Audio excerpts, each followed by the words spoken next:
sebelum saya masuk ke substansi atau isi dari PPT ataupun PowerPoint kami, saya ingin memperkenalkan anggota ataupun teman dari kelompok 7. Yang pertama ada Mbak Anissa Dwi dengan NIM 1910700113. Kemudian ada Mbak Hana dengan NIM 1910700119.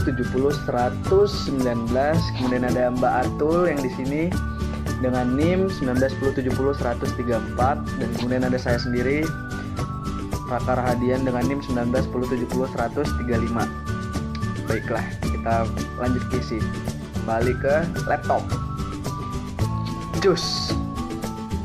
Baiklah, yang pertama yang akan saya bahas adalah dari segi persamaan antara kode etik psikologi dengan kode etik ahli gizi. Menurut kami, persamaan yang pertama itu terletak pada poin kewajiban dan pemberian layanan antara kode etik psikologi dan kode etik ahli gizi.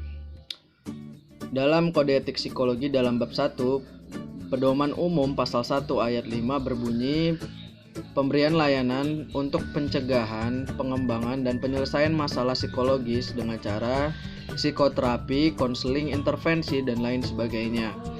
Kemudian persamaan dengan kode etik ahli gizi terletak dalam bab 1 butir A, kewajiban umum, yang berbunyi peningkatan gizi, kesehatan, kecerdasan, dan kesejahteraan masyarakat dan kemudian pada bab 2 butir B mengenai kewajiban terhadap klien yang berbunyi memelihara dan meningkatkan status gizi klien.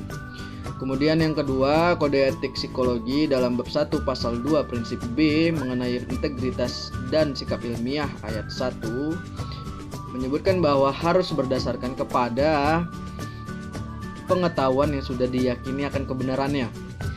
Kemudian persamaannya dengan kode etik ahli gizi terletak pada bab 3 butir C, kewajiban dalam masyarakat yang berbunyi memberikan pelayanan sesuai dengan informasi faktual, akurat, dan dapat dipertanggungjawabkan. Oke teman-teman, kita masuk ke pembahasan selanjutnya mengenai kerahasiaan dan pengungkapan data klien ya, persamaannya dari kode etik psikologi dan juga ahli gizi. Di kode etik psikologi itu sendiri ya tercantum dalam bab 5 mengenai kerahasiaan rekam dan hasil pemeriksaan psikologis. Nah, di dalam bab 5 ini ya dijelaskan juga dalam pasal 23 butir C bahwasanya di situ dijelaskan mengenai psikolog dan ilmuwan psikologi harus bisa menjaga kerahasiaan data ya dari pihak-pihak yang tidak bertanggung jawab tentunya. Kemudian di dalam pasal lain yakni dalam pasal 24 juga dijelaskan mengenai kita sebagai seorang psikolog dan ilmuwan psikologi nantinya tuh harus mampu ya mempertahankan kerahasiaan data. Namun apabila data klien ini diperlukan gitu ya dalam suatu urusan tertentu, entah itu untuk di bidang hukum, untuk akademis ataupun merencanakan treatment lanjutan, maka harus menggunakan inisial dan kemudian harus ada persetujuan dari pihak yang bersangkutan dan tentunya hanya tercantum gini ya untuk tujuan awalnya itu apa, seperti itu. Kemudian untuk ahli gizi itu sendiri mengenai kerahasiaan dan pengungkapan data klien tercantum gitu ya dalam bab 2 tentang kewajiban terhadap klien. Nah, di sini dijelaskan mengenai bahwasanya sebagai seorang ahli gizi itu harus mampu menjaga kerahasiaan klien gitu ya, ataupun masyarakat lainnya yang kita layani gitu ya. Kemudian selain itu data klien ini bisa diberikan gitu ya ketika ada keperluan tertentu. Di sini salah satu contohnya adalah untuk saksi hukum. Kemudian kita lanjut mengenai persamaan selanjutnya ya tentang hubungan dan keprofesionalan antara psikologi dan juga ahli gizi seperti itu ya. Nah, Untuk kode etik di psikologi mengenai hubungan dan sikap profesional ini tercantum diantaranya dalam bab 4 pasal 19 mengenai hubungan profesional ya.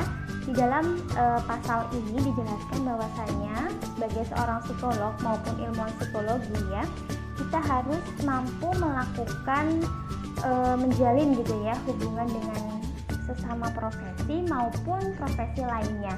Nah, dalam menjalin hubungan ini kita harus bisa saling menghormati, harus saling menghargai gitu ya, baik sesama teman profesi maupun profesi lain.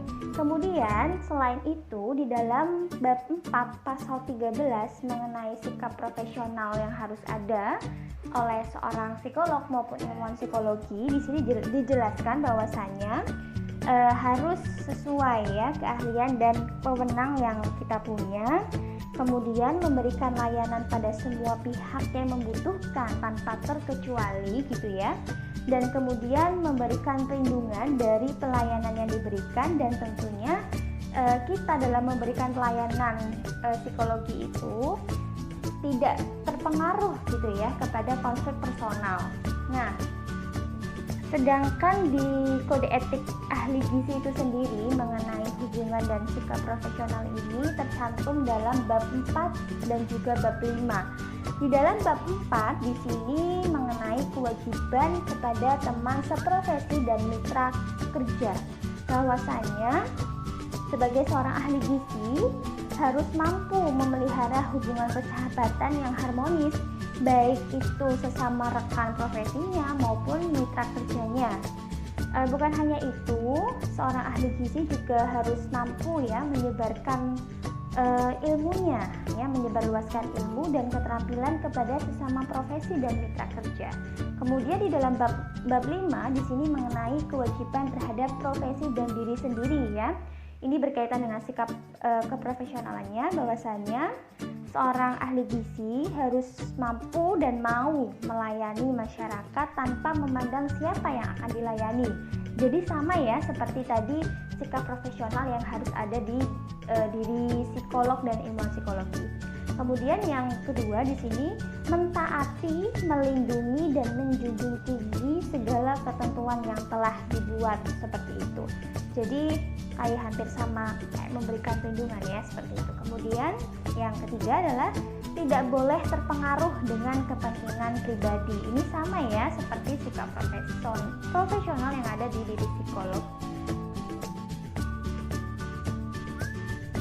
Selanjutnya adalah mengenai pemberian imbalan. Nah, dalam kode etik psikologi, terutama yang tercantum dalam bab 7 yang mengatur tentang biaya layanan, di situ dikatakan bahwa biaya yang diterima disesuaikan dengan kompetensi dan pelayanan yang diberikan. Jadi, seorang klien itu memberikan biaya layanan atau imbalan kepada seorang psikolog itu disesuaikan dengan kompetensi psikolog itu sendiri dan juga pelayanan yang diberikan oleh psikolog. Nah, hal ini juga sama dengan kode etik ahli gizi. Dapat dilihat pada butir E tentang kewajiban terhadap profesi dan diri sendiri. Di situ dikatakan bahwa seorang ahli gizi itu tidak menerima imbalan yang tidak termasuk dalam pelayanan yang diberikan. Oke, jadi dari kedua kode etik ini sama-sama mengatur bahwa seorang klien atau pengguna layanan itu dalam memberikan biaya layanan disesuaikan dengan pelayanan yang diberikan, baik pelayanan dari psikolog ataupun pelayanan dari seorang ahli gizi tersebut. Selanjutnya adalah mengenai perbedaan kode etik dari psikologi dan ahli gizi. Yang pertama, perbedaan terhadap kemampuan diri. Dalam pasal 8 mengenai peningkatan kompetensi pada psikologi dikatakan bahwa psikolog dan atau ilmuwan psikologi wajib melaksanakan upaya-upaya yang berkesinambungan guna mempertahankan dan meningkatkan kompetensi mereka. Jadi di sini seorang psikolog itu mereka harus senantiasa untuk meningkatkan kompetensi atau kemampuan yang ada pada diri mereka gitu. Kalau dalam ahli gizi itu terutama dalam bab 5 mengenai kewajiban terhadap profesi dan diri sendiri, di situ dikatakan bahwa seorang ahli gizi itu berkewajiban untuk mengetahui keterbatasan diri sendiri. Nah, jadi di sini seorang ahli gizi itu harus mengetahui tentang batas kemampuan kita gitu. Tidak diatur mengenai kalau di dalam psikologi kan di dalam kode etik psikologi itu diatur untuk senantiasa meningkatkan kompetensi atau kemampuan. Nah, kalau dalam ahli gizi itu tidak diatur mengenai hal tersebut, tapi hanya dicantumkan bahwa seorang ahli gizi berkewajiban untuk mengetahui batas kemampuan. Baik, perbedaan selanjutnya mengenai kerjasama. Ahli gizi dalam bab 4 disebutkan mengenai kewajiban terhadap teman seprofesi dan juga mitra kerja. Nah, pasal tersebut berbunyi bekerja sama dengan berbagai disiplin ilmu sebagai mitra kerja. Psikologi sendiri dalam pasal 10 mengenai pendelegasian pekerjaan pada orang lain disebutkan di situ bahwa menghindari pendelegasian kerja tersebut kepada orang yang memiliki hubungan ganda dengan yang diberikan layanan psikologi, yang mungkin akan mengarah pada eksploitasi atau hilangnya objektivitas. Nah, ahli gizi lebih terbuka dalam hal bekerja sama di bidang ilmu. Mereka berbagi pengalaman untuk memberi yang terbaik kepada masyarakat itu sendiri. Dalam memberikan layanan kerjasama dilakukan untuk mendapatkan hasil yang terbaik dan juga kepuasan dari masyarakat. Nah, ahli gizi juga menganggap orang yang bekerja sama sebagai mitra kerja. Berbeda dengan ahli gizi, psikolog justru menghindari hal demikian. Mengapa? Karena dengan bekerja sama dengan orang lain itu dimungkinkan akan mengarah pada hilangnya objektivitas dalam hasil pekerjaannya, karena terpengaruh dari luar juga mengarah pada eksploitasi. Lalu perbedaan selanjutnya mengenai layanan yang diberikan.